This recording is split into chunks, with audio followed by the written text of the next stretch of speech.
Oh, regardless of the obstacle that's put in front of us. Of us. Of us. Regardless of the obstacles in front of us. Of us. Of us.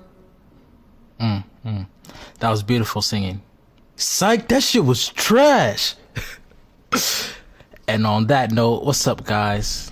It's the conference call with your host, Visions, and your boy, Willie Manic, yo. And we're back with another episode. Today, we are reviewing Smino's album, Blkswn. Yes, we are. Yes, sir. Anything you want to say before we get started? Before we get started, I want you guys to follow us. So make sure you subscribe to the channel. Follow us on SoundCloud. And yeah, stay tuned, man. We still trying to figure out the schedule. We finally figured out the name. We still trying to figure out the schedule, but yeah. Make sure you tune in on Fridays, because I guarantee every Friday is gonna be something posted. Exactly. You know, we're gonna drop an episode every Friday, and then, you know, we're thinking about, you know, trying to bump up our content to twice a week, but, you know, maybe not, depends on our scheduling. But Yeah. you know, It could be like, we could probably do like every other week we'll do a review, or right. it just depends on how we feel, pretty much. Just give you guys content. Make sure you like, You know, give us suggestions in the comments, share it with your friends. Absolutely, all that jazz, you know, especially the suggestions, you know, like, we like to hear dope shit. So, you know, if you feel like an album is dope, you know, put it in the comments, you know, we'll check it out. For sure. And we're all very open-minded. We listen to all types of music, not just hip-hop, but that's just what we both really like. So it's easy for us to talk about it, but you can give us something from any genre and we'll definitely take a look at it. Right. And, you know, we're not really biased against a particular type in hip hop. So, like, even though we're reviewing Blkswn, and even though we reviewed Mick projects, like, you know, for example, I listened to the Juice WRLD project, you know, all the way through, so I can give a review on that as well. So if you just want to post some ignorant trap shit, or you want to post some conscious shit, both are welcome. Right. So without further, you know, talking, or further ado is what I should have said, you know, let's get into the Blkswn review. You know, Smino is a artist from St. Louis. Yup. In Louis, Missouri. That'd be funny if I got that wrong. Like, just start. Just scrap the whole shit. Nah, but we won't take it. But yes, Smino is an artist from St. Louis, and then, you know, he dropped his debut project, Blkswn, on last year, right? 2017? 2007, early 2007. March 14, 2007, to be exact. Right. And, yeah, you know, the project is 18 tracks. It's an hour long and some change. So, you know, it's definitely a long project. But it's good to hear. It's good to hear in the sense that nowadays, a lot of people during the streaming era, a lot of people drop very short projects where it's just like, you know, they make 1 to 2 minute songs, and then, you know, put like five of them and call it a tape, or 7 of them in the case of Ye, call it an album, you know. Right. Versus like Smino's giving you content in the sense that, like, you know, 18 songs, and then, you know, he's hitting you with different hooks, different flows, different beats. Every time, word. So, like, you know, like, so, and then, you know, his feature placement was actually on point on this album too. So yeah. Only feature that I didn't like was probably the Barry Allen feature at first, but it grew on me for sure. What's your first favorite track? Go in order, like, from top to bottom. I mean, honestly, for me, Don't say all of them. Pick your favorite track. All right. I don't know. I like. There's no bad song on this tape. Like, I could put on this shit and just put it on shuffle and then listen to the entire thing, or just play it straight and listen to the entire thing. But if since we want to do favorite tracks, let's start with track 6, Netflix and Duce. Ooh, I want to start a little bit earlier than that, actually. Okay. Glass Flows. Gas flows. Glass Flows. I like this track personally because just the way that like the wordplay. The wordplay is really, really nice, and the vocals from Raven Lene on point. They both hit the high notes, but her high is high. Like right. When she has cutting delivery with her flow, and Smino's very charismatic on this, and they both work really well on this track together. Yeah. So yeah. And like on this track, there's also a nice little beat drop out where you just hear Smino flowing, and like I just love that part, where he's just like, he was spitting too. So that's you talking about rest assured you about to ruin your pet. Yeah, that shit was hard. Beat nigga, ja, go with ya. Guy. Yeah. But yeah, he's really good with the he's very good at switching up flows, and I feel like this is the first track that we really get to see what his potential is. Because at the beginning, I'm like, okay, this is very, very different. But then I'm like, let me hear what he could really do technically. And then this is the first track, the third track on the project that we really hear technically what he can do. He kind of demonstrated a little bit on Maraca. Cause Maraca is cool, like it's good. Like I like the way that Maraca works with the beat, but then this track is really, really nice. It shows his technique. But yeah, we could move on to your track. Is there any tracks I like in between? Nope. So yeah, we could go to Netflix and do it. Oh, you don't like I like Flicker. I don't like Spit Shine at all. You don't like Spit Shine? Nah, let's talk about Spit Shine then before we get to Netflix and do say. Why don't you like Spit Shine? It's just annoying. Like it's kind of it's an annoying song. Spit Shine. Like it's just annoying.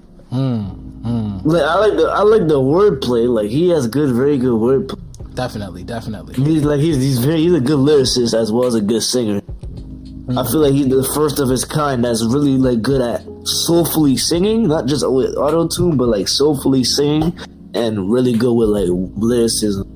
Right. Like you're getting those, but you're getting more of those people in the R&B pocket, like a Black. But this guy is more like the hip hop spectrum. He's doing it very, very well. So I feel like that's how you can like really cross over. And you don't even be catching the bars that he be having because of his charisma.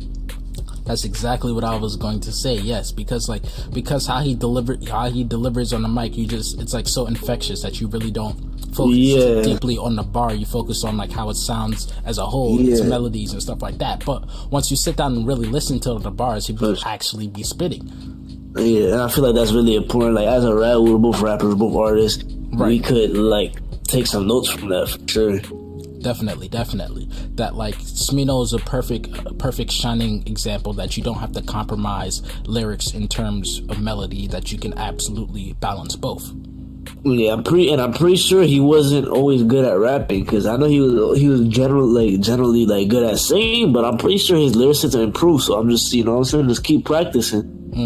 Work on the craft, and don't compromise your other ability just to get better at rapping. Like, right. Make sure you incorporate it. That's how you become unique. You incorporate it with how you originally wanted to sound in the first place. But yeah. But Spit Shine, I just don't like it. It's kind of annoying. I don't really get that. Like, it is not really catch. Like, it don't really get, like, I don't really put it. That's interesting. Don't really catch me. I rock with the beat heavy. Heavy. And I also rock with like the sequencing, like going from track 1 to track 5. Like many of the tracks blend together. For sure. In the sense of like how he sequenced it, and how the beats like transitioned into one of each other. So it felt like a cinematic experience for me. I would also I agree 110%. I also agree. I would even go further and say the whole project flows that way. Absolutely. Because like, especially like the Black Ghost Scars and the Blkswn, or like the B-roll and the Black, like that whole little 3-track run. Yes. they really flow well to each other. And then Lobby Call to Edgar Allen Poe up, all flawless transition. Absolutely. And Edgar Allen pulled up into Father, Son, Holy Smoke, Flaw. So I feel like he really had that in mind, and it's really cinematic because like there's a loose story being told. Definitely, it's kind of like it's kind of like somebody is standing. He's like looking at his life in a third person view, like somebody recorded his whole life, or like a whole like period of time in his life with like a film camera, like a old camera, and he's like going through it. That's what it really feels like to me. And they're like going through frame by frame and scene by scene, into each different parts of his life. I feel like that's what this album is to me. Yeah. But yes, that's how I feel about Spit Shine. You have anything to say about Spit Shine? No, I wanted to say that was a great transition of saying that it's like a film camera looking at scene by scene of his life, because I feel like since we're going to talk about this as a movie, like it goes perfect into the next track, Netflix and Duce, because I feel like one of the big themes of this album, or of Smino's life, is the theme of like alcohol and like drinking really, and like how he uses it like socially, casually, to get with girls, to cope, to have fun with friends and stuff like that. Like all aspects of like what you can use alcohol are all displayed on this album, to the point where I was just like, yo, Smino sounds like an alcoholic. Somebody should call him, just in case, some shit happened to him, because like, R.I.P. Mac Miller, we just lost, some artists to like overdoses and things like that, for people not really checking up on them. So for sure. Just by the way, always talk to your people, man. Right. Always make sure everybody good. And if you struggle with addiction and alcohol, make sure you call the alcohol and addiction hotline at 844-244-3171. That's 844-244-3171. And yeah, just had to put that out there. We're not glorifying alcohol use, but yeah. But this song is hard. But for sure. No, but like I bring that up because he talks about like how how the album starts, and the first song is like ain't no backwoods on this side of town, and then he talks about going to backwoods and stuff like that, and then he talks about like drinking during that song. He talks about drinking during Spit Shine. I poured a hen all the time. She said she'd rather do wine. It's grapes either way. That's the hook, and then going on to Netflix and Duce, it's right in the title, Duce, Shout out to those DP boys. Pause, nigga. But yeah, nah, I'm talking about Duce Palooza. What do you mean? No. Sure, that's definitely what you was talking about. But Smino is definitely not shy of talking about alcohol, and it's kind of like how rappers kind of like trying to talk on like a gray area, how they're not glorifying it, but they're just telling it as it is. Right. Like from experience to experience, his experiences with alcohol is different for each time. Right. So he's just telling you how he uses alcohol. And how he uses drugs, and but all he do is smoke weed to him. Yeah. But moving, But let's talk. I still want to talk a little bit more about Netflix and Duce. Like, I was just about to talk about that track. Yeah, I really like the hook on this track. just because like the way how he's singing is just like it's just so catchy, and it's just like the beat. He rides the beat perfectly. Like, that's one thing I feel like Smino's mastered, is that like on like most of these tracks, he's definitely riding the beat. Like he's always and sometimes the beats, like Monte Booker. He's a very creative producer. Shout out to Monte Booker. You might see a review of one of his projects by us soon. For sure. Keep a lookout for that. But his beats are very unorthodox, and his jump patterns are very unorthodox. Not a lot of rappers can rap over that, and you'll be like, "Where's his flow? Like, where is he trying to say?" And I would like to applaud Smino on that. But this track has great wordplay. Facts, definitely. once again, the flow, like he has a lot of internal rhymes. Like he's just a good rapper. Right. And then like the hook is great. Hook is, that's what really brought me into the track in the first place. He plays the hook properly. Right. Yeah. How you feel about the track? I mean, I love it. Like I said, you know, it's one of my favorites. But like, you know, it got me conflicted. This was like one of my first conflictions because I'm just like, yo, like, you know, this track is so hard. It make me want to go grab my girl and hit her up like, yo, let's get some Netflix and Douce. But then I'm like, yo, wait, but I don't even drink like that. Right. So like it's just like, yeah, it's just like, you know, like I personally don't drink like that, and like I try to stay away from alcohol all like that. So, you know, seeing that Smino talks about it so openly on this album also has me conflicted, but at the same time, like, I can't deny that these tracks are hard. They're super hard. So, you know, but like I still rock with the track no matter what, but that's just something I had to bring up. Okay, yeah, for sure. But you know, the track is great. Everybody could relate to wanting to Netflix and Douce, right? Or Netflix and chill with your girl, whatever. And the things that may come with that. But anything else you gotta say? No. Love that track for sure. I like Anita, but I don't. You know, I love it actually, but I don't really want. It's nothing to really talk about. Great track. Great vocal. He shows his vocal range very well on Anita. Absolutely. Very, very well. Whatchamacallit? And mentioning on Anita, Smino actually personally deliberated on the hook of Anita. He wrote, Anita is my mom. It's his sister. It's his girl.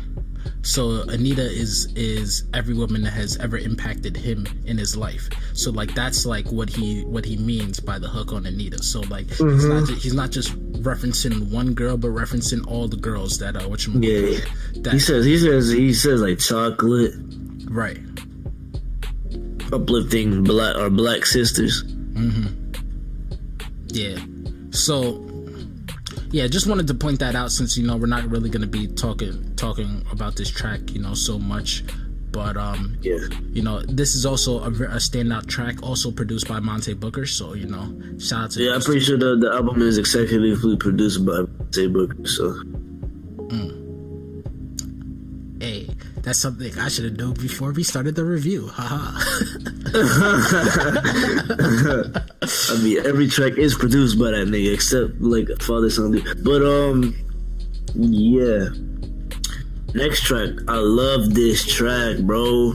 I love this Lobby track. Call. Yes. I remember the first time I heard it was like at night. Like I was coming up from keyboard club. I was trying to learn how to play the piano. And it was like night. It was like 6. What are you about to say? I was about to make fun of you because, you know, keyboard club, that shit just sound like a meme. But it's crazy, bro. It's crazy. But I learned music theory there and stuff. It was cool. Yeah. No. We didn't have a lot of time, but yeah, what happened? Because it's music related, I'm gonna give you the pass, bro. Yeah, I was like what, 14, but 13, but yeah, lobby call, man. I was like 6 o'clock walking home, dark as shit, but like it has like a nice nighttime vibe. Definitely. It's kind of like how I feel about Sylvia Demo, the track by Isaiah Rashad. It's like a nice nighttime vibe. Like you cruising. I was walking to the track. But yeah, let me talk about the track. I love the beginning. It's a very, very short track. Yes. It tells a story for sure.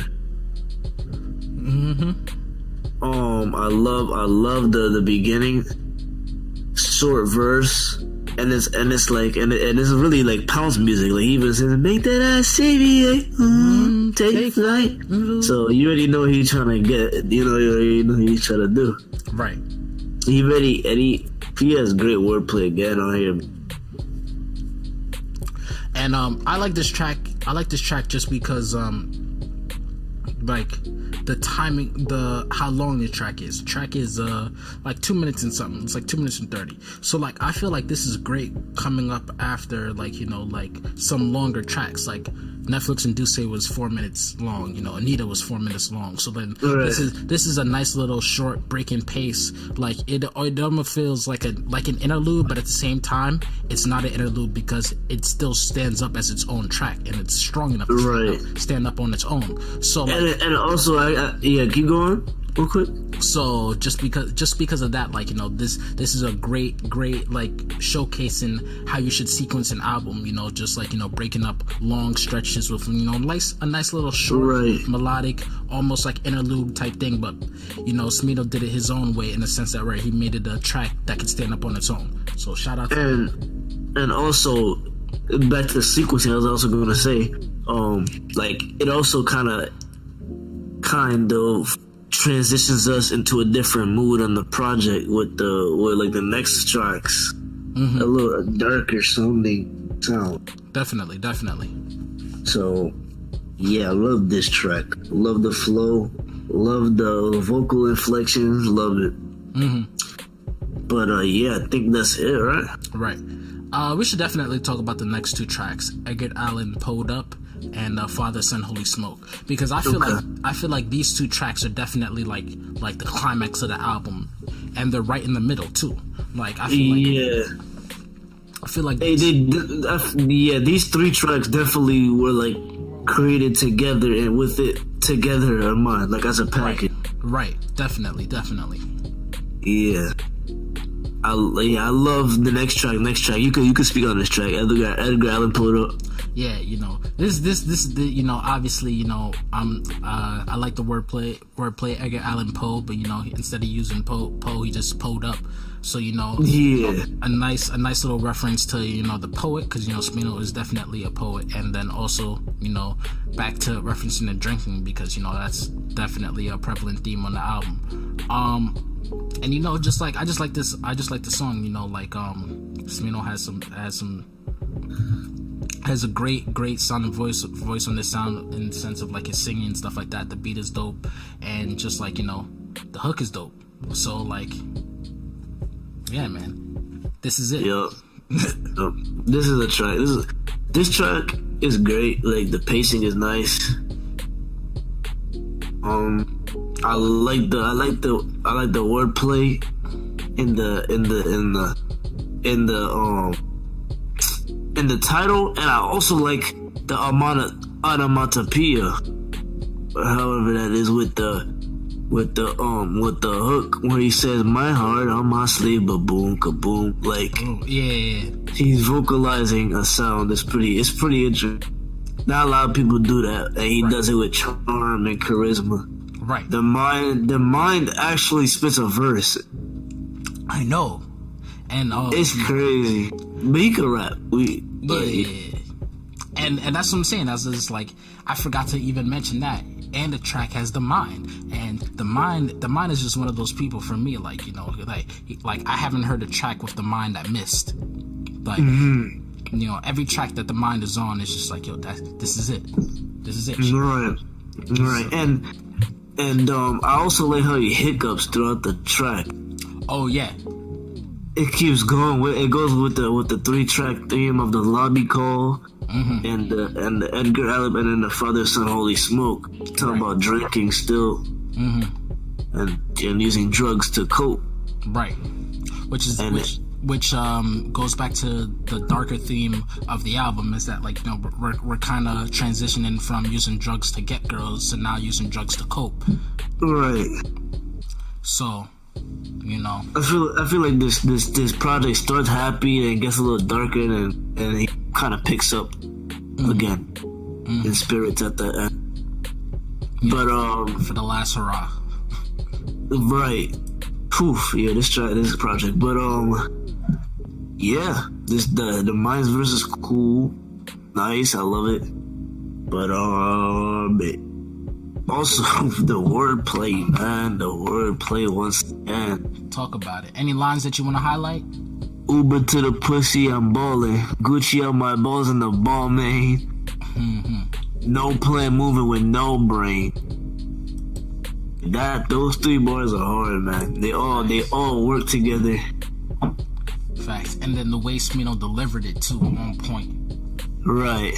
And it's like he kind of just skims over it. Like he don't even want you. He's like, if you catch it, you catch it. Like I'm spitting bars, but I'm also singing, so I'm gonna focus on the singing. But you'll get the bars if you get it. Right. Yeah, I love it.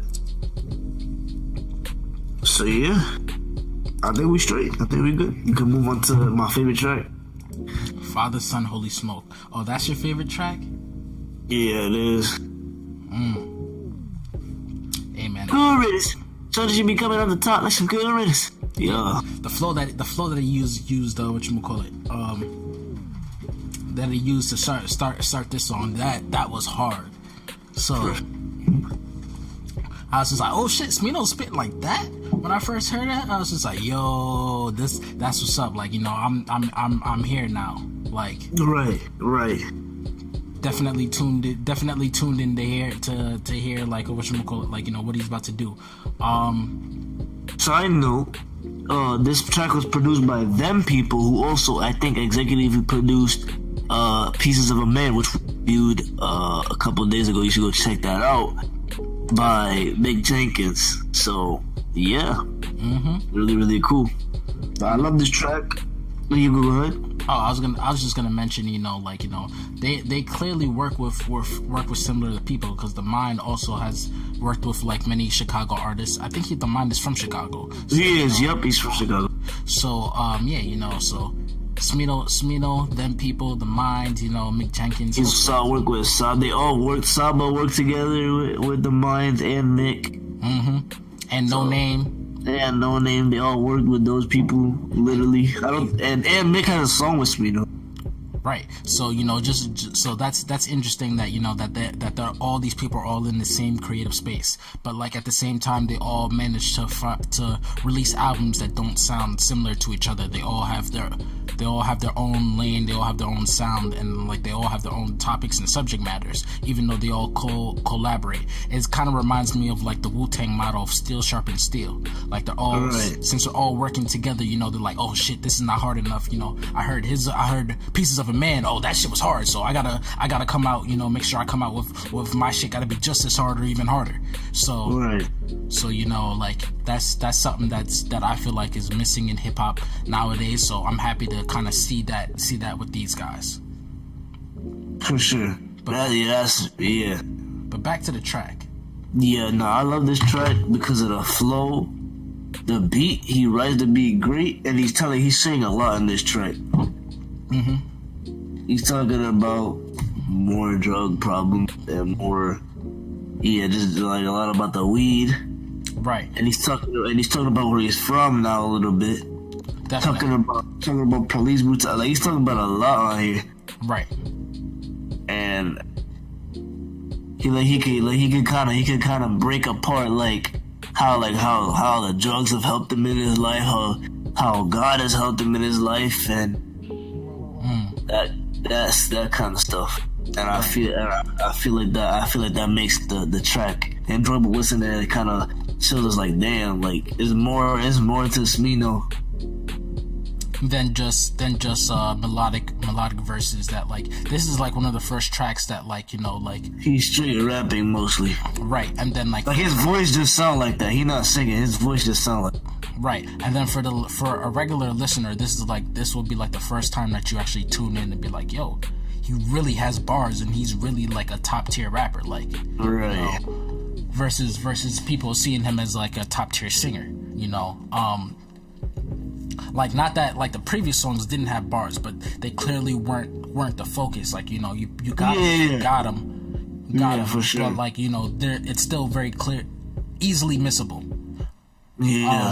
Just for the standard listener. But like, this is definitely one of those songs that like made you actually tune into what he had to say, and he had a lot to say. And but at the same time, he still sung on the hook, and the hook is hard.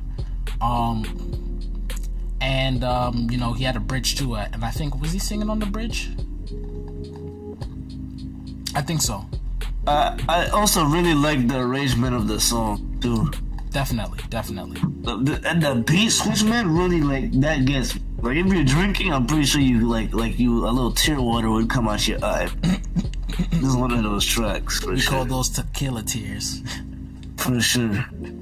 That's funny.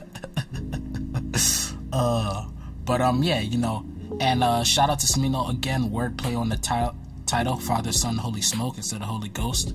So yeah.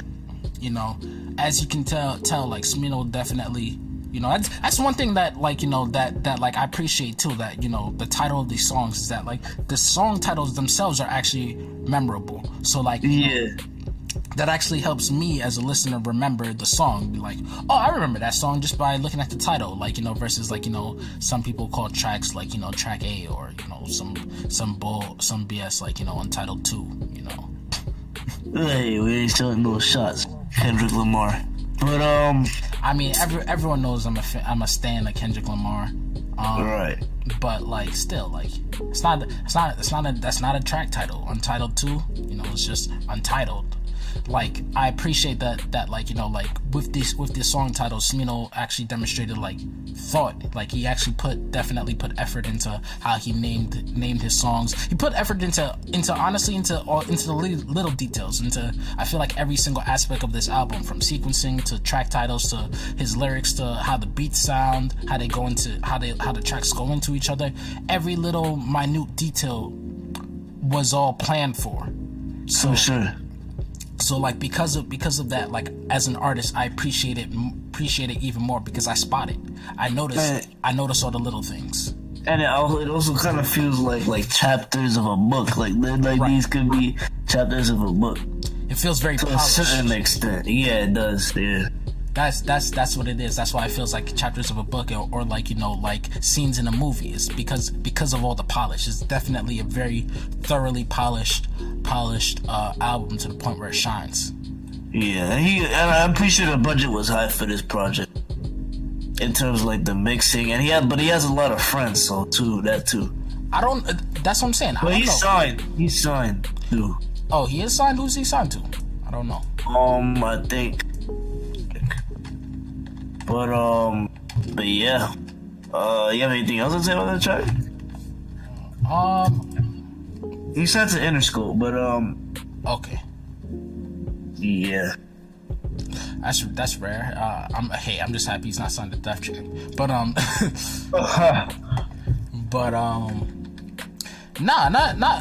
don't really have too much to say about this song other the sense that it's a banger and it came right before and right after another banger. So like Smino was definitely feeling himself when he put like, you know, Lobby Call, Edgar Allen Poe up, and Father, Son, Holy Smoke right together. Yeah, for sure. I also feel like these projects work like this project works like that, where few tracks will tell one story and then few other tracks will tell one story or carry like one type of feel, and it's pretty interesting.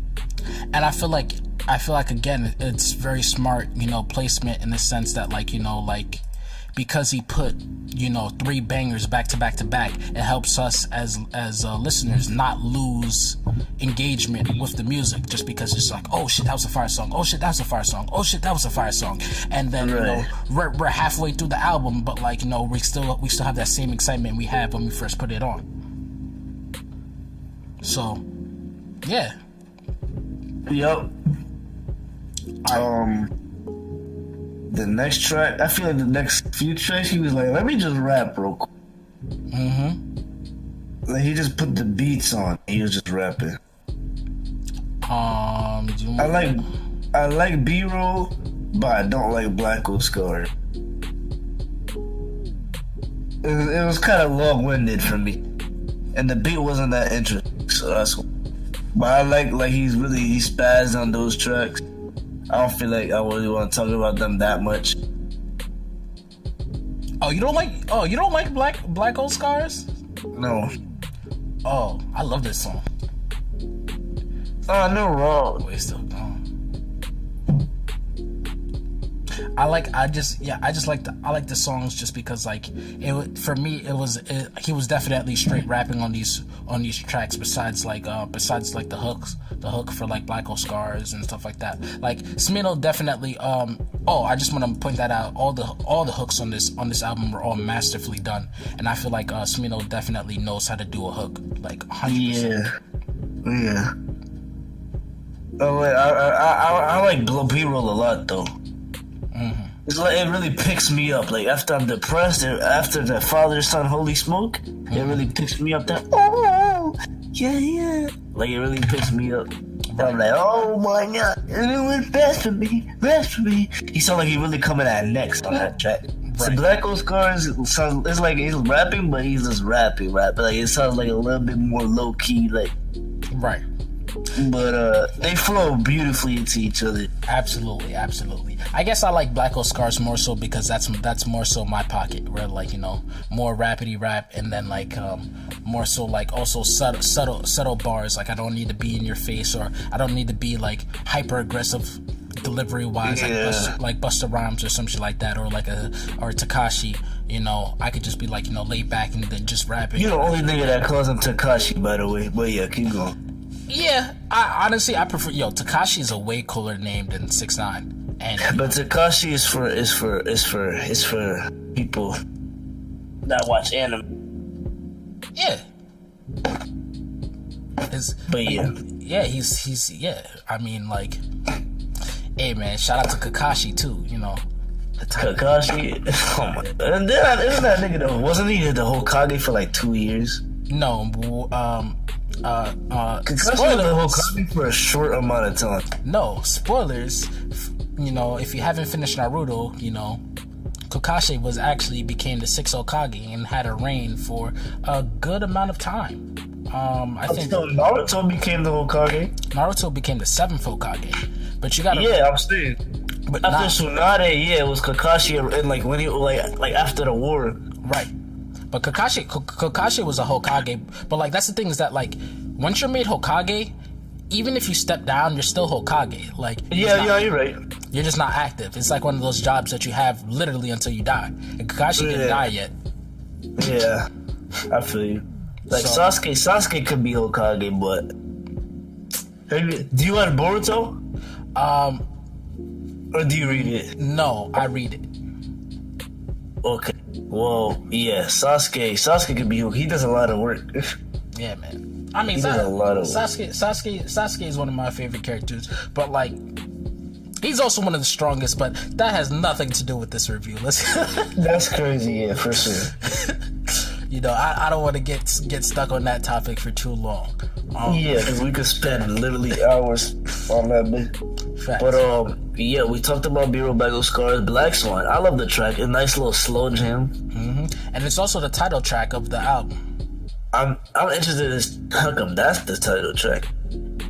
I mean, whatchamacallit, you know, he came out with a bar that I didn't catch until a couple listens since. Boom, boom, boom, Smino, Shima. And I was just like, oh wait, oh shit. Yeah. I was just like, oh shit, that's a really good bar. Yeah. Smino Scotia beam on him, which, you know, Smino Nova Scotia beam on him, which is referencing the Nova Scotia landscapes, which, you know, fun fact, Lupe also mentioned that on Mural. Yeah. Hey man, all the greats be mentioned in the same shit, you know, for a reason. Right.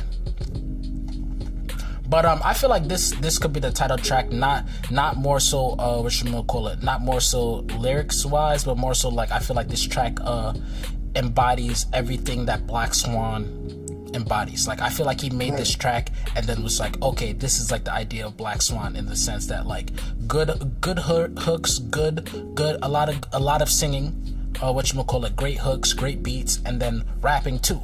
Because like, you know, like the first verse, like I said, he's spitting on the first verse right out the gate. He's just trying to spit bars, and then like he's doing it in some would call it a corny, but I would call it a more unique way, in the sense that where like everything he's trying to relate himself into it. So like he's making like unique bars in the sense that like no one else can make those wordplay or puns, because they're he's directly inserting himself into them. Yeah. And he's making them off of himself. So whatchamacallit. So yeah, so like he's definitely spitting, and then like, you know, I like the hook on this song, and then he definitely sings on this, and it's very melodic. So like I feel like that just accompanies all the positive traits of the album, so that's why it's like the title track. Okay. Then, well, I don't really have much to say about the track. I thought it was just cool. I didn't really cool. I like the track. It just did. But the next track that really like wowed me was Ricky Millions. Oh, hold on. I want to talk about Long Run real quick. Long Run? Okay, you can go ahead and talk about Long Run. All right. So this track, whatchamacallit, this track hit me deeply too, because fun fact, I write a book, and then like when I was writing this track, nobody cares about your book, nigga. But yeah, go ahead. Yeah, I'm about to put some reverb on that shit too.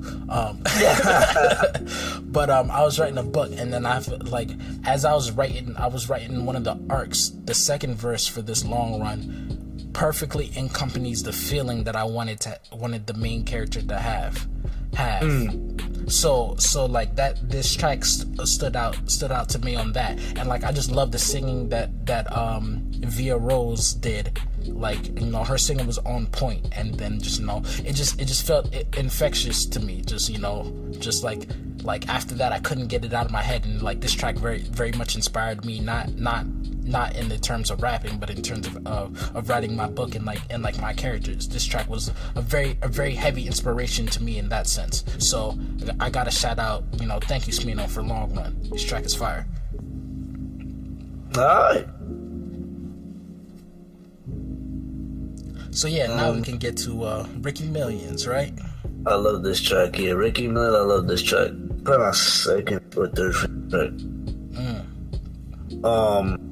I like the track because it's like a sample of that Stevie Wonder song. Right. And everybody knows that song. Love that track. And he does it well. I really like the Drea. The Drea Smith is really what like made me like it. Mm-hmm. Like her verse was nice.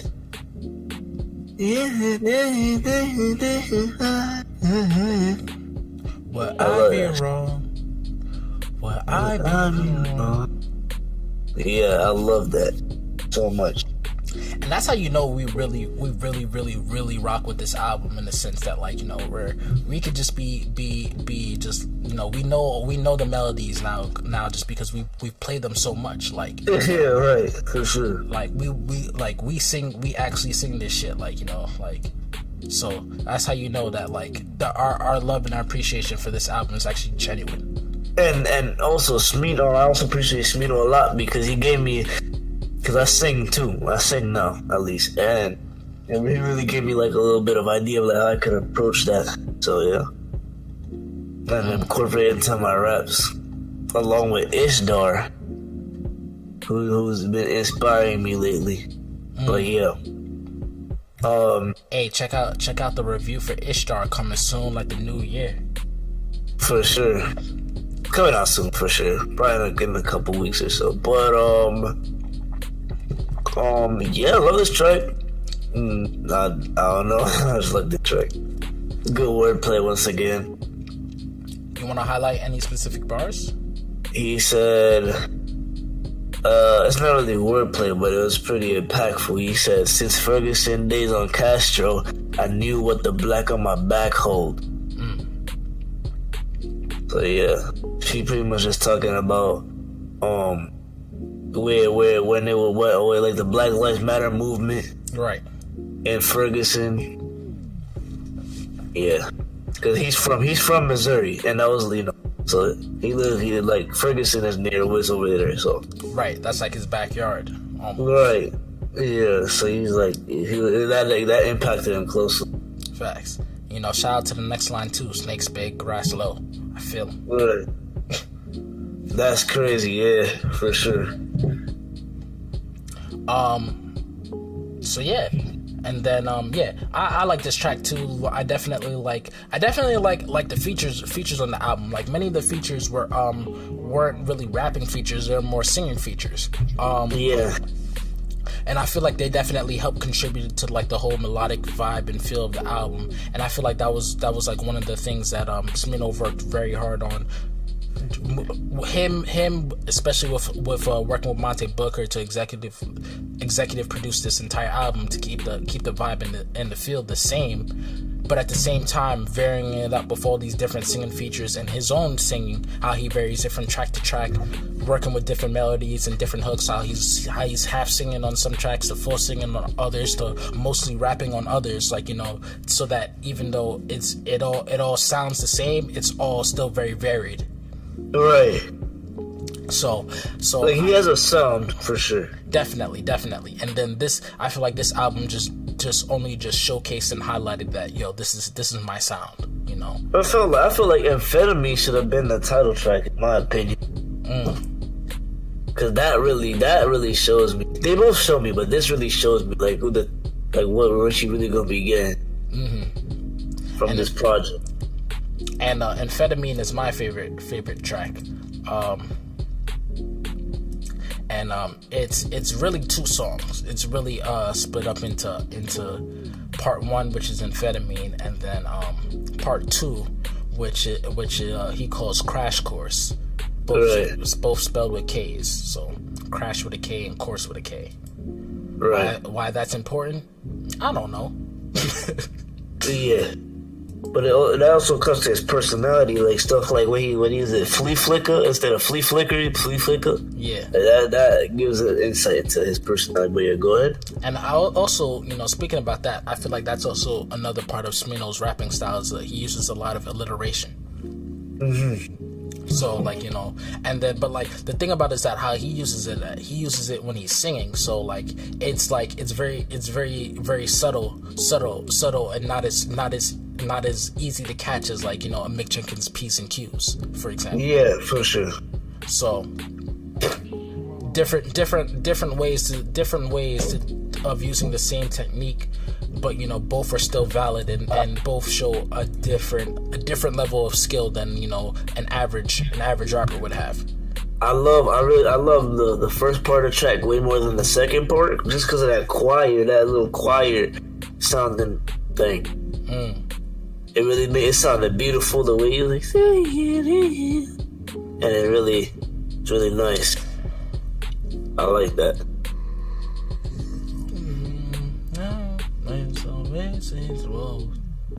We have anything else to say? Yeah. No, not on the first track. I was gonna let you get what you have, because I personally love the second part of the track and how he ends the album off of it more. That I would say that's my favorite part of the album is really how he ended it. Because how you gave No Name Love for the last verse. Hold on. Let me get to it, man. I was gonna construct my whole thing. All right, but yes, like how he gave No Name the last verse, but even before that, how like the verses that he actually spit, like, you know, he's actually talking about something in here in these verses as well. So like, you know, whatchamacallit, you should actually, like, he spits these verses now in the flows that he used, but also the lyrics, like he wants you to actually listen to them. For example, highlighting the bars, you know, Granddaddy spitting ain't nothing new about the system, cause how they do me, they did him. Appropriating the fellas, sucking the fruits of my elders. So yeah. Like, don't give no Chuck by no Barry, they'd rather listen to Elvis. Whoa, mama. How he did the Elvis impression. That was hard, but like that's what I'm saying. You know, like how he spit that verse, and then even the female verse right after from Jean Deux. I think that's John Doe. I completely butchered that. I am sorry. It's either Jean Doe or Jean Doe. I forgot. But yeah. Well, I'm American, so Jean is Jean, not John. You're crazy. so I don't care if it's a French pronunciation. Nah, that's a John. That's a nigga. But that Chuck Berry line is really, really, like, that's good wordplay once again. Facts. And like, if you know those artists, that's exactly what rock and roll used to be, a black thing, and then white people appropriated it and made it their own thing, and then made millions off of it, because once white people started doing it, they're like, oh, now it's cool now that black people aren't doing it. Especially back in the day when people were more openly racist than they are today. Not saying that people aren't racist today, because they clearly are, but I feel like back in the day it was definitely more open versus today. Now we deal with covert racism, but that's a different topic. There's somebody called me a monkey today, bro. I pressed him. I'm about to fight him. Beat that nigga ass. I was supposed to, but I'm not trying to get no 10-day suspension. And he was scared, and he a freshman, so I can't. You know what I'm saying? It looks crazy. Right, but hey man, 10 damn days. And then I gotta yeah, man. So don't worry about that. Your mom will understand. Be like, yo, that nigga called me a monkey. I had to beat his ass. For sure. I need this. This dude was shook, bro. But yeah, go ahead. That's what I'm saying, because that's important though, because people feel that they could just say anything they want until they realize that you need to people need to realize that there's a consequence for their actions and and their words too. So many times, though I'm not a appropriation for violence, sometimes people need to be pressed to realize that you can't say that shit, and that has consequences. And I said, and he told me, he said that yesterday, but then today I actually pressed him, because yesterday I wasn't with him, but today I was like, nah, hell. So I went up to him, and I was like, what you said, what you said, I was in his face, I was like, what you said? I was like, my ears is right here, you can tell me. He was like, I didn't say that, I said, and then people was breaking it up, and yeah, man. So that's definitely that's an important conversation. Well, we can have that later. Leave in the comments if you want to hear us talk about things like that. Yeah, for sure. But yeah, no. Back to this Gene, or as you want to call it, John. Janzo. Yeah, fresh. Her verse was fire. Her verse was super fire.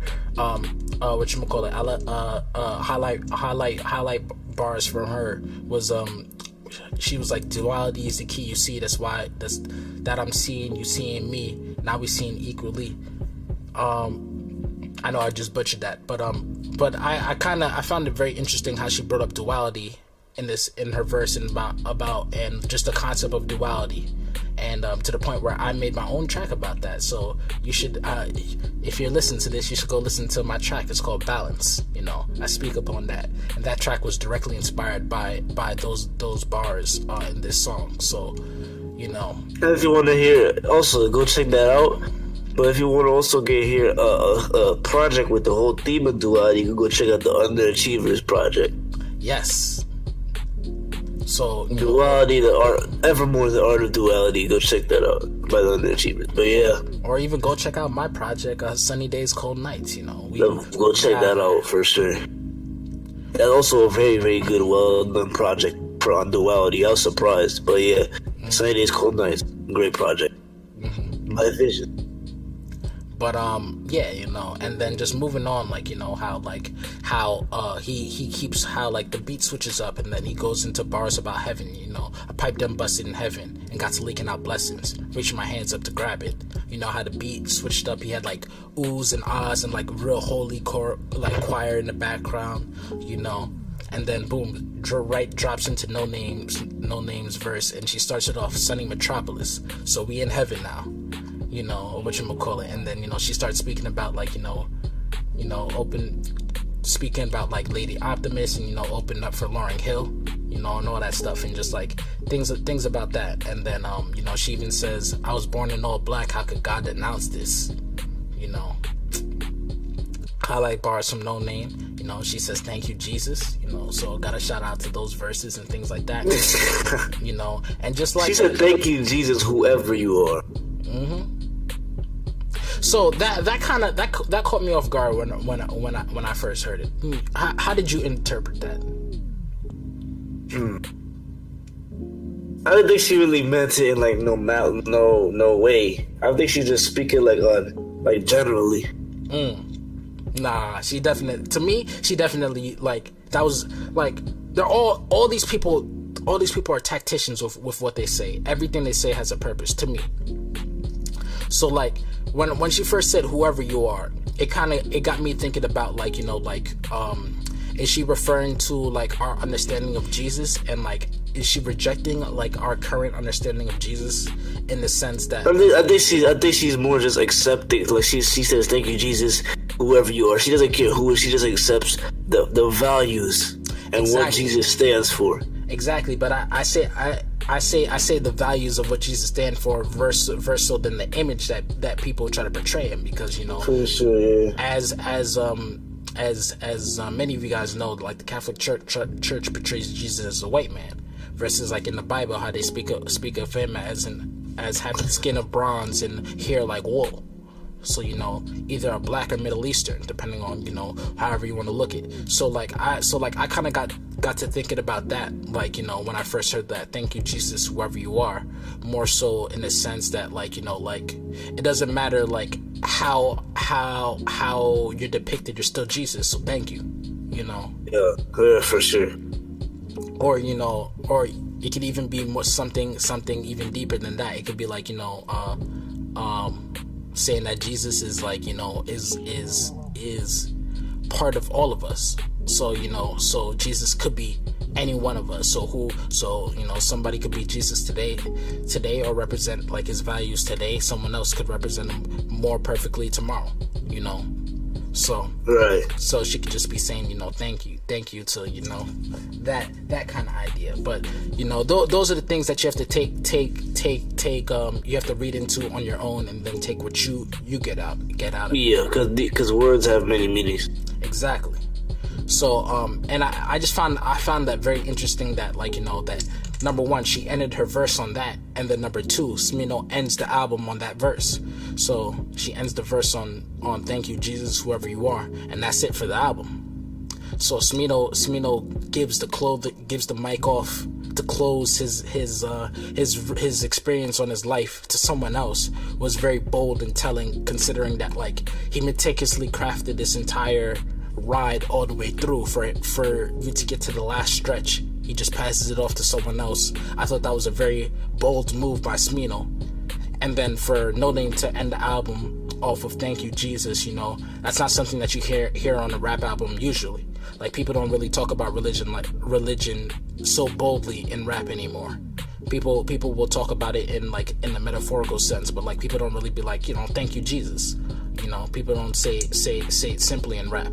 You know, people more so hear rap and think about, you know, about the darker stuff, really, about drugs and all that stuff, versus like, you know, you know, happy stuff, happiness, and, you know, things like, you know, praising Jesus, or, you know, just having a good day. So I thought that was a, you know, a very bold move on both No Name's part and also on Smino's part. So, you know, to close this great album. Mm-hmm. This album is truly great. I'm happy that you did that. So, what do you give this album? Out of 10? Mm-hmm. An 8. Wow. Only an 8? Yeah. Tough crowd. Nah, that's a good score. Yeah, but still, tough crowd, man. For sure. And Sheck West is a 6. You stood in. Maybe a 7. It's an enjoyable project. For me, I love this project. And the caveat is that I listened to this project this year. I would say I've been sitting with this project for at least 3 or 4 months now before we reviewed this. So I've definitely sat with this project for a while, and I've definitely had a lot of time to listen to it. But, you know, like Willie Manic has been listening to this project since it came out, versus, you know, since I was in 8th grade. I'm a sophomore. Right. So, you know, versus I'm still, you know, I'm still very new to it, so it's still very fresh in my mind. So I still have my same enjoyment I had that, you know, when I first heard it. So I'm feeling a strong 9, maybe 9.5. You know, I really, really, really, really like this project. The only thing I don't really like is the strong emphasis on alcoholism. You know, to the point, like, you know, I mentioned earlier, it's like after listening to this project, you know, there's so many songs about alcohol. Like, I have to look at it, it's like, yo, Smino an alcoholic? You know, yeah. And that's very worrying for me. But like, I don't really knock him for it because like he speaks about the positives and the negatives to the point where he has skits of drunk people doing drunk shit. So, you know, like, some people might take that as a good thing, like, oh, that's cool, you know, drunk people doing drunk shit is funny, blah blah blah. But other people might see that as, oh, drunk people doing drunk shit, and see it as a bad thing. So it's still like, he doesn't feel like he's glorifying alcoholism. So like, I don't really knock him for having it all over the album. But at the same time, like, you know, like, that's not something that I personally wanna get that shoved into my face 24/7. You get what I'm saying? Right, I know what you mean. I mean, that's his experience. He put it in a project, so it is what it is. Yeah, it is what it is. That's what I'm saying. Like, that's why I say I'm not gonna knock him for it, but I'm just saying, like, you know, that's just 1 year thing, yeah. Right. So, hey, man, I'm rocking with this album. You're rocking with this album. Anything you want to say? Final thoughts, closing thoughts? Smino actually dropped a single recently for his upcoming project coming out November something. Do we have a title for that? Check real quick.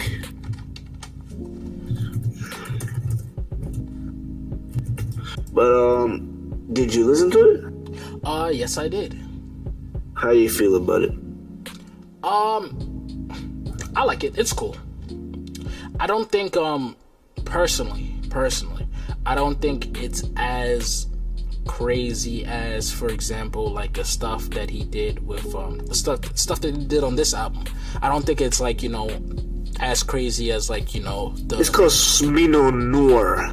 Like, Noir as in the detective. So yeah, go ahead.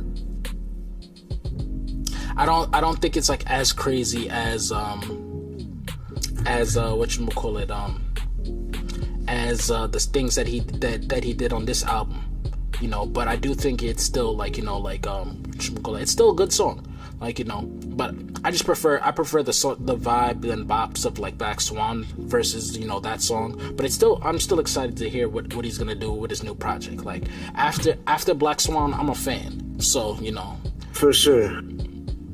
No matter what, I gotta give it. He still got like the vocal sound. He still got the vocals down sonically, like it's similar. Yeah, definitely. So I don't know.